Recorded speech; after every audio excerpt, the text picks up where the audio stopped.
barring unusual developments, today probably would be our last press conference for 2013.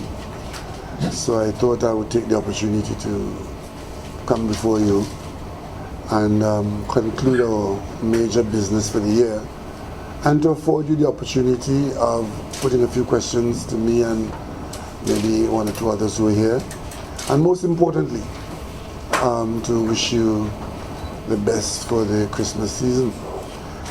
But let me begin by getting to the business of the day, which is the announcement of changes on the PNM bench in the Senate. I want to put this in perspective.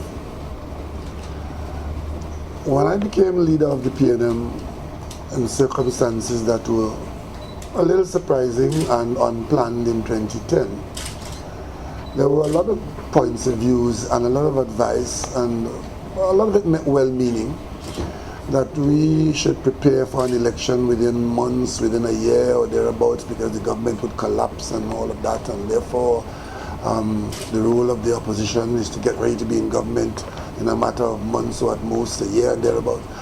But you get this kind of advice all the time. I must tell you, as leader of the PNM, while I never dismiss any advice, I did not subscribe to the view that the collapse of the government was imminent and that an election was around the corner.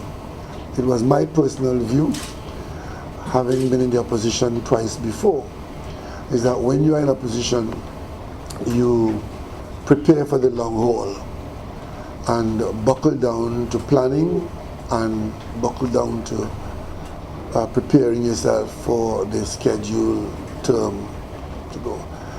And against that background, a lot of the work that we did at the level of the leadership of the party was to run the whole course. If it was shortened, well, then we'd be ready. If it is not shortened, we'll be even readier. So there were milestones to be passed, and the first of those was the party internal election, which took place, and the election of a political leader, and that took place within the party. We had a convention, and I was elected unopposed, as you remember. Then there was the Tobago House of Assembly election, which was scheduled, and that election took place on schedule in January of 2013. Then the local government election was also scheduled, and we did get a commitment from the Prime Minister in 2010 that that election would be called when it is due, and notwithstanding attempts to do otherwise, it was in fact called when it was due, so that was on our schedule. And then there are two other schedules that we had to keep. One was the party's constitutional changes, which took place on December 2nd, 2012, where we made certain amendments to our constitution, some fundamental amendments. And arising out of those amendments, a new schedule developed. What that schedule was driven by the fact that we did, among others, we shortened the term of office holders by a year. So persons in office who had been elected for 5 years, like the political leader, the chairman and others, that the term would end after 4 years, which meant that instead of the election being due after the scheduled general election of 2015, that there would be an election within the party sometime before that.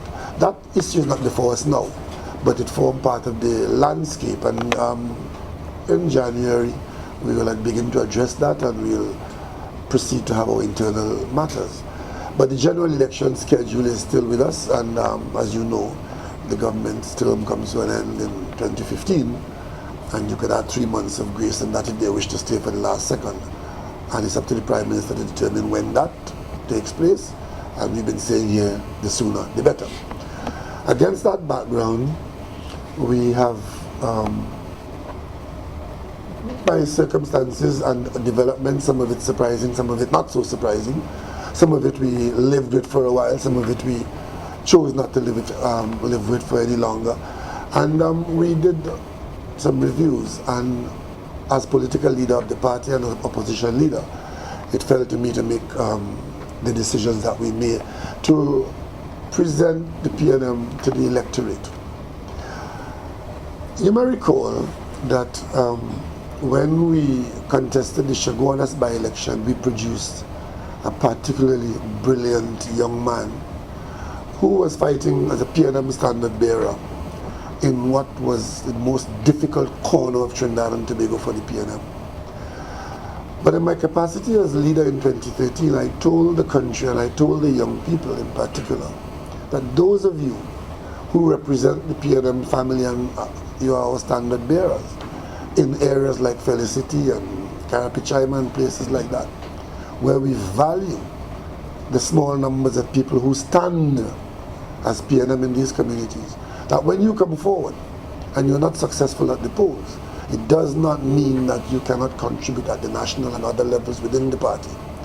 And I gave that commitment to the people of Trinidad and Tobago, particularly the people who live in those areas where the PNM is not normally politically successful in terms of counting numbers of seats, but successful in preserving our membership and persons who support us for what we represent to the people of Trinidad and Tobago. And today I'm particularly pleased to accept within the parliamentary ranks of the PNM young Avinash Singh, who represents the best that the PNM has to offer to the people of Trinidad and Tobago. And Avinash was 25 2 weeks ago. As a matter of fact, it was my intention to have made this change before, but I had to wait until he graduated. You know the Constitution. You cannot go to the Senate before you're 25 years old. You've heard our president saying that he would wish that the parliament will change that so that younger people would be able to participate in our parliamentary process. I had the opportunity of playing golf with Gary Sobers last week in Barbados. And when I told my wife that the first time I heard about golf, it was when, as an avid cricketer, at the age, I think I was about 9 or 10 years old, hearing that Gary Sobers, who was on tour with the West Indies team, had left the practice and had gone to play golf. And I was scandalized because I don't know what madness is this. And she couldn't imagine that that was true until Sir Gary confirmed that to her, that he was in fact a West Indian player and a West Indian star even before he was 20 years old. So the president is asking us to consider younger people. You would have heard our local government campaign where I consistently appeal to young people, especially in the mess that we are making of Trinidad and Tobago now, appealing to young people to come forward and take responsibility for this country. And you would have seen our local government trusts for young people. Many of them of both genders, successful, and today they are holding their position in our corporations. And it's against that background that I'm particularly pleased to welcome Avinash to our Senate bench. And you also see a well-known face, and she's not just a face, she's a very well qualified and energetic person who can contribute a lot to national development in another sphere. And if I may use a metaphor of my friend and colleague, former Senator Fitzgerald Hines, holding the rope at a different location in this tug-of-war of life. So I also would like to welcome and present to the national community Senator Diane Balio Chedi Singh, who is our latest appointment to the PNM bench, and I'm sure that she, like Avinash, will distinguish herself in service to the people of Trinidad and Tobago. I wouldn't use a lot of your time to introduce Her Excellency, former ambassador, former cabinet minister, my former parliamentary and cabinet colleague, well known in the political arena, holding the post of vice chairman of the PNM, returning to the Senate not for the first time, to provide the leadership that we look forward to as we go into the general election. 2014 is going to be a very hectic year in the political schedule of Trinidad and Tobago. There are some matters on the agenda already, and there are more to come, and we expect that the PNM will give a good account of itself. And we have a relatively young team in the Senate, but I was very much in that position when I served in the Senate, and I wish I had the energy now that I had then, and the enthusiasm and the bright-eyedness that comes with youth. And I expect that our team, led by the experience and the level hand of Senator Camille Robinson Regis, that the PNM will continue to go from strength to strength as we approach election day, whenever that is. As I say that, I want to thank Senator Beckles and Senator Hines for the work that they did in the Senate in the last period of 3.5 years. They represented the PNM well, with distinction, and they move on to continue to contribute to our effort. And you would see that effort being attended to as we go forward. I simply want to make one point to our detractors. There are people in Trinidad and Tobago who enter the political arena for one purpose and one purpose only, and that is to stop the PNM or to hate the PNM. That is not our basis for being in politics. Our basis for being in politics is to develop the people of Trinidad and Tobago by advancing to them policies and programs against principles and a party policy, a series of policies which bring us all together in commonality. So you'll hear people saying, as long as you are against the PNM, you're welcome to our camp. That's not so with the PNM. The PNM is, as long as you subscribe to the policies that we advance the people of Trinidad and Tobago, you are welcome to our camp.